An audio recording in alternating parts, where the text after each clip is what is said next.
Welcome to the in front of me Oppo A16, and I'll show you how to unblock numbers on this device.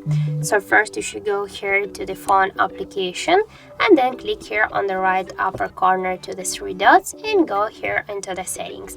Now just click here to the block numbers section, and as can you see, we got here these two block numbers, and just to remove or to unblock one from these numbers, you should click here on the X icon and confirm to click to unblock. And as can you see, we got here the message that this number has been unblocked. And by the same way, we can unblock the second number too. So that's it, that's how it looks. Thank you guys for watching, and if you find this video helpful, don't forget to leave a like, comment, and to subscribe our channel.